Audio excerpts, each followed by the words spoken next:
What's good, YouTube? This your boy Reddick back with another video reaction. Hey man, I'm curious on how the song "Thousand Miles" came about.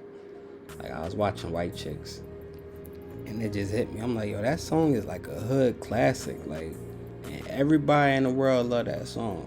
And so I found out the girl name that made the song. It's a little story on how she came up with the song and what it did for her, I guess. But I ain't gotta ask y'all to like, comment, and subscribe because Willis gonna do it already. Let's get it. Music was my escape. It was something I didn't have to follow any rules. I had something to turn to. I started writing more elaborate songs. I wrote the little riff thing.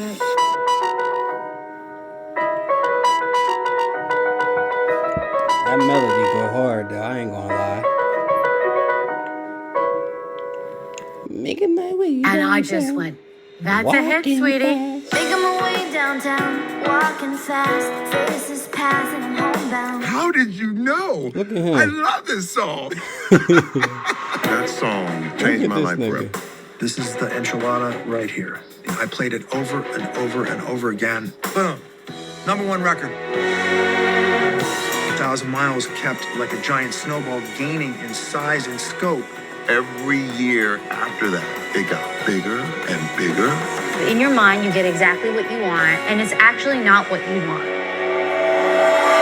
They were gonna drop me because they didn't like how the first record was sounding. They wanted her to just sit down and be quiet and do whatever she was told. I was so young, you're just like, you just take whatever you can get. You're like, I don't have any control over how this is going on. You don't want to complain about such luck and such success. It does come at a price though. You know the expression, biting the hand that feeds you?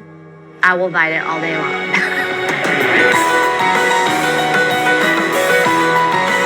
It ain't look like she was a baby around that time.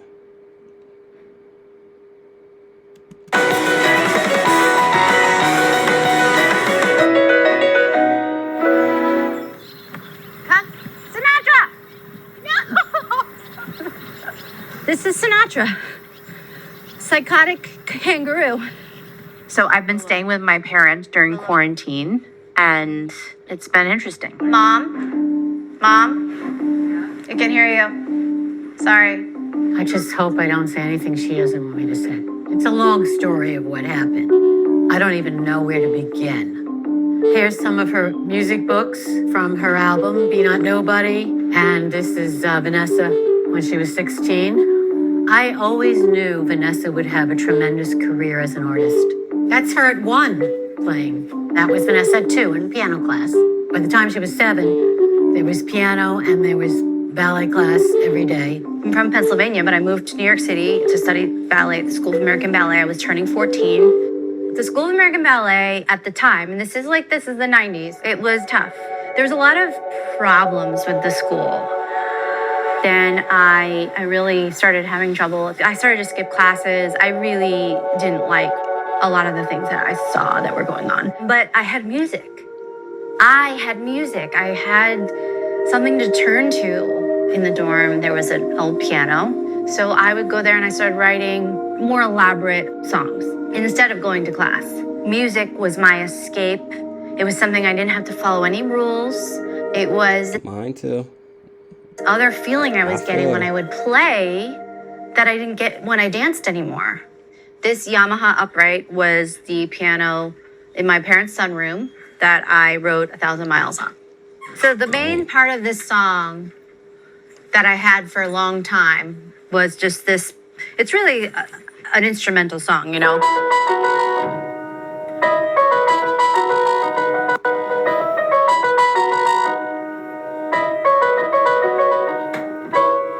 That was the whole thing. It was the summer she was turning 17. I was in the kitchen and she was playing. And then she did the riff of 1,000 Miles. And I just went, that's a hit, sweetie. The chorus, the pre-chorus, and the verse, it's all really a variation on Welcome to Our Home. The song is about a crush I had on a Juilliard student. I would never talk to this person. I was very shy. I was like, there's just no way in God's creation that this would ever happen. So the idea of like, you have a better chance of falling up than ever having a relationship with this person. I can't say the person's name because they're like a famous actor and I don't want to say. Do they know the songs about them? No. She made the song about a famous actor. Don't wanna let this go. I don't. That is what you call magic. It's beautiful. Thanks, Mom. I made a demo tape of the song Interlude, which is now 1,000 Miles. I got a job in a restaurant and just tried to, I guess I was just trying to get a record deal. Just thought if I have someone supporting me or a company supporting me, I'll be able to do this for a living. And then I could quit my waitressing job.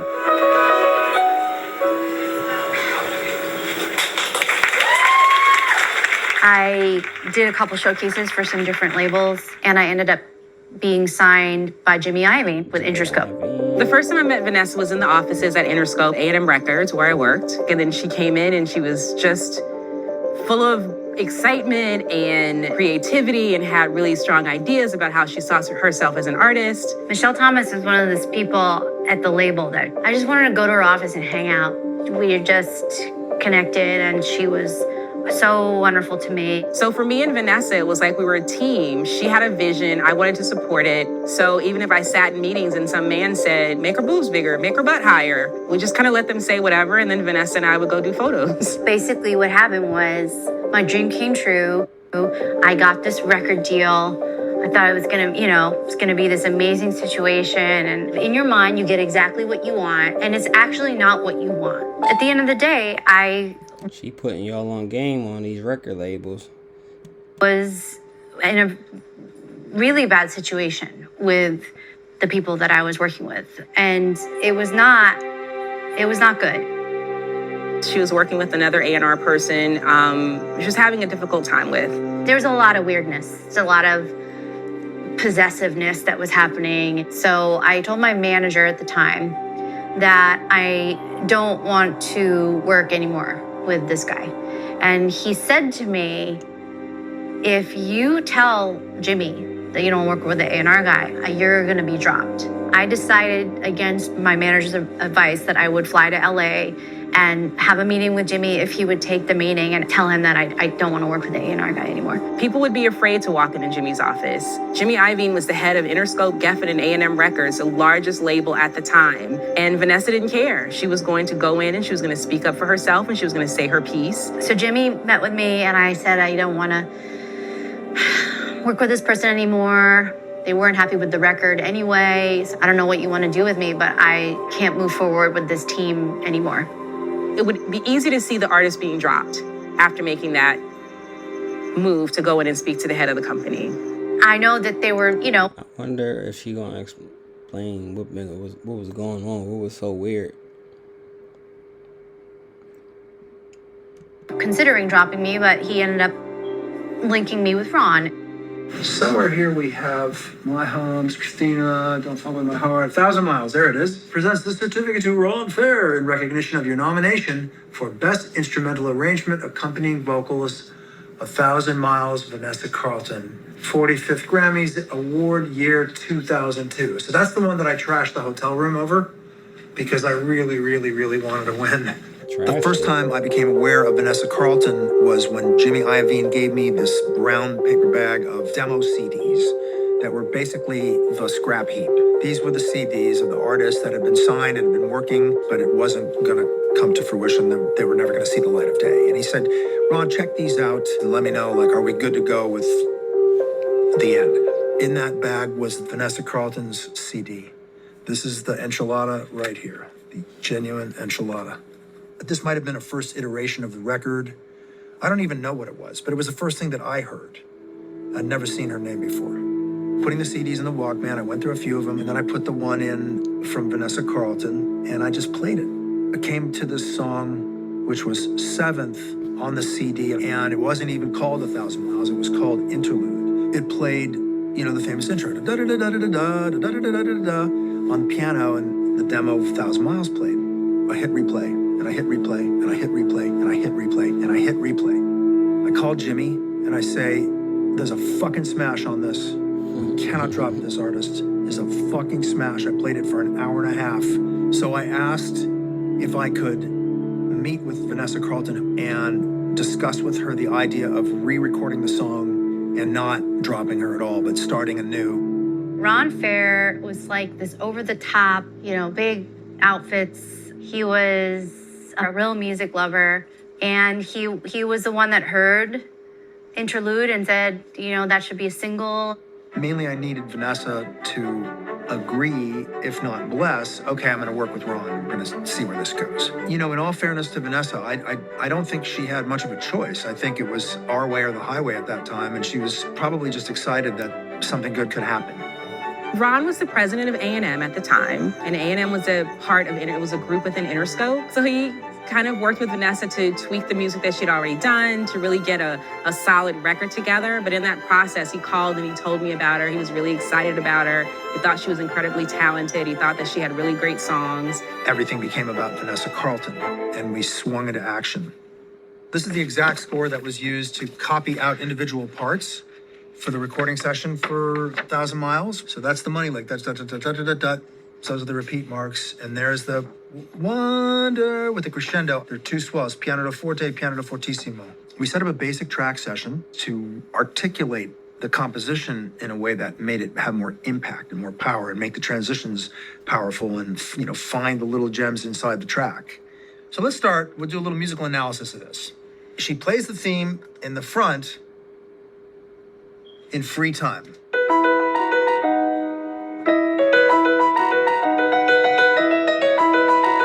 So first 4 bars of the first verse, no bass, just piano and drum.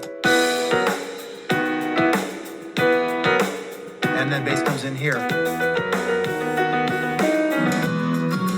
Right here.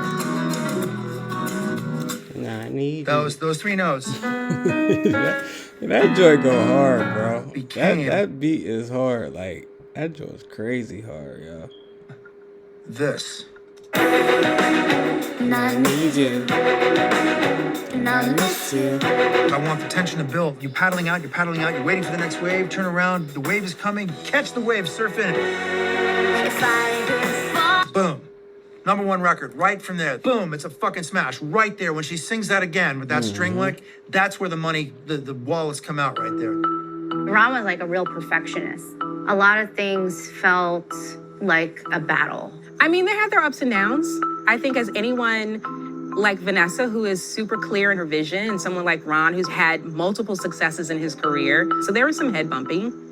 But I think that's kind of normal. I remember recording the record and not wanting to go high at the end of the song. You really wanted me to sing that.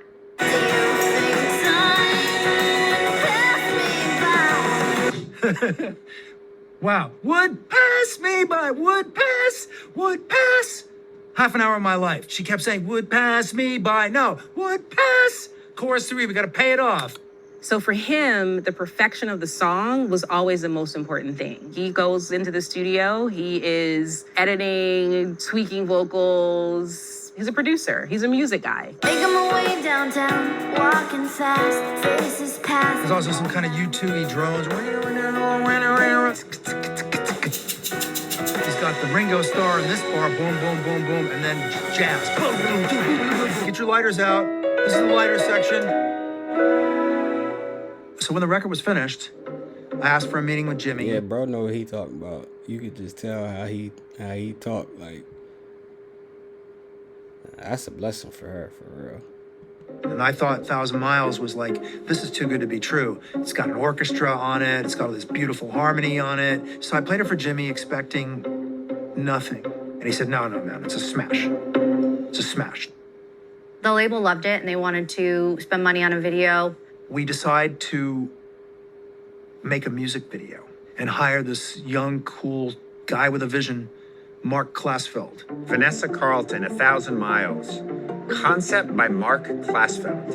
We were looking for a catchy idea for a video. I think it was Ron said to me, we want her behind a piano. We want to make a piano her thing. And he's got an idea that we could put a piano on a tracking dolly and that Vanessa Carlton would be sitting at the piano going through all the different parts of town. Suburban streets, busy freeways, empty desert highway, a parade, and more. The possibilities for this are endless. When I first came up with the concept, I thought, I was wondering, how the hell am I going to do this? The idea of moving a piano throughout the streets of LA seemed a little daunting, but he figured it out. Like, we had a flatbed, literally rode through the entire city filming that song. It was so over the top. A video like that could never be made again. That was not made on a green screen. I think we did shut down some roads, but a lot of times... Dang, they really was... I thought that was a green screen. They really was in the streets with that, John. That's dope. We didn't. We practically drove with her with just cars, you know, around her. I had a seatbelt on under my skirt on this piano that wasn't working. That's actually one of my most favorite memories of that time, is making that video. She just gave this great performance. That's the heart of the video. And, you know, I guess the rest is history.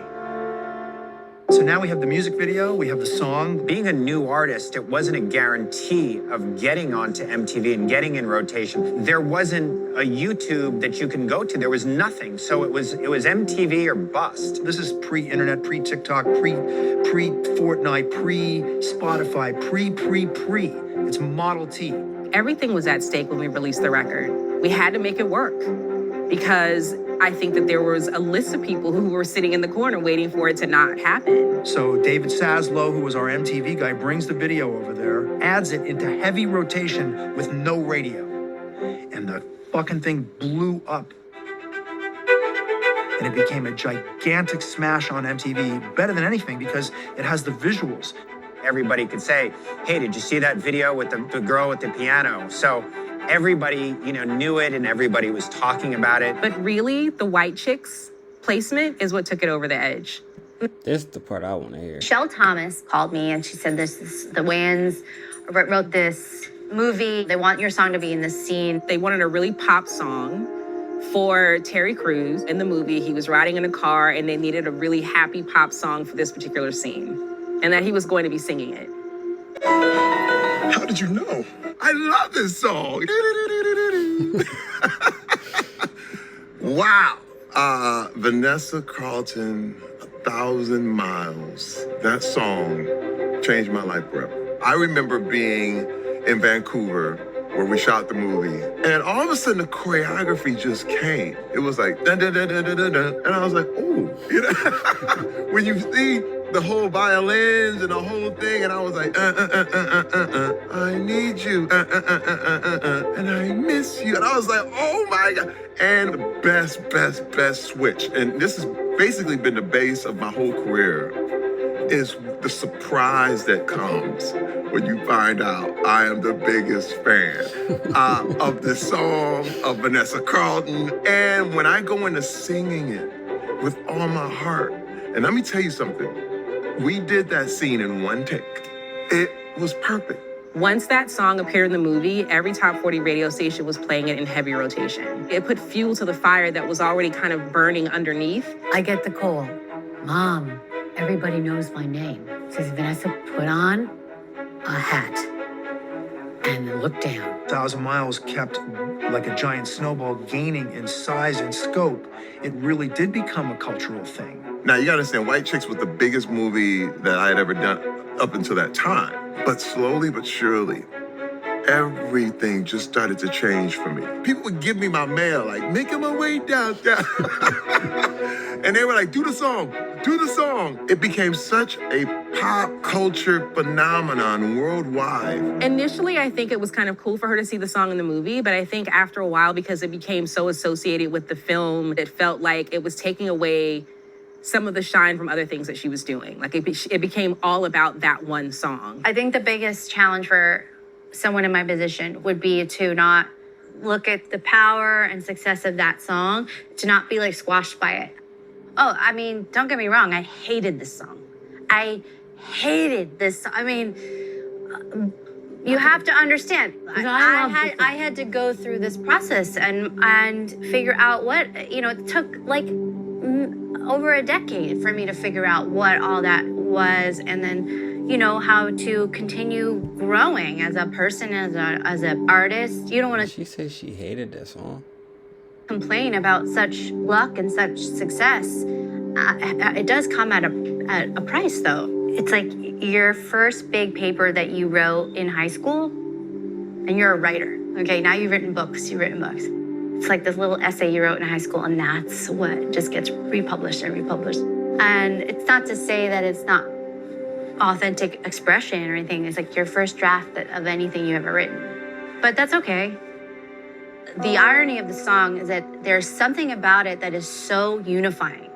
Everybody likes that song, from what I can tell. I mean, I'm sure there's many people who hate that song, but in general, it is this thing, and that's what I'm most proud of. There's not any culture anywhere that hasn't heard that song and has not had an emotional experience. And this is the point of what music does. That crosses race. That crosses gender. It crosses culture. Ultimately, artists of any medium, yes, one part of it is absolutely trying to express something. You need to create something. But the other part of it that we all want is a connection of some sort. So yeah, that's become like just this main like source of connection for people, and it doesn't belong to me anymore, you know, and that's good. If I could fall into the sky,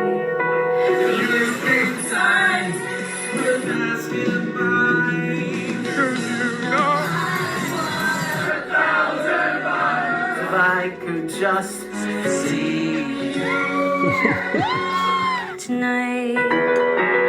Everybody got the same voice singing that song. It's always times The phrase one hit wonder is like, it was always Wonder made to be an if insult. you Like you're supposed to be ever so think insulted, of but the whole me. point of one hit wonder, you're wondering how you had a hit at all. No one has a hit song. and now I wonder if I could fall. The motivation was never like, let's have a hit single and make a ton of money. I could give a fuck. It was born out of something that we both shared, although maybe never articulated, which is love of music. Thanks to Interlude, thanks to 1,000 Miles, didn't have to go back to my waitressing job. That was the beginning of the dream that I thought that in my head, I think in like the dorm room of my ballet school. I feel really, really grateful that I've been able to carve out the career that I want within this industry by being just fiercely independent and making my little projects and my records. It's not that Vanessa's ever been misunderstood. It's that she didn't fit into a box that somebody wanted to draw for her.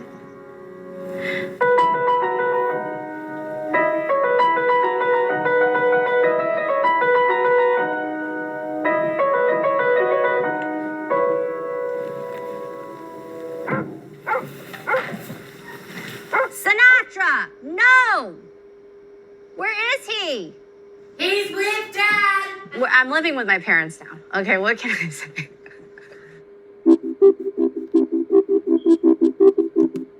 That joint, that story is just, that joint powerful for real.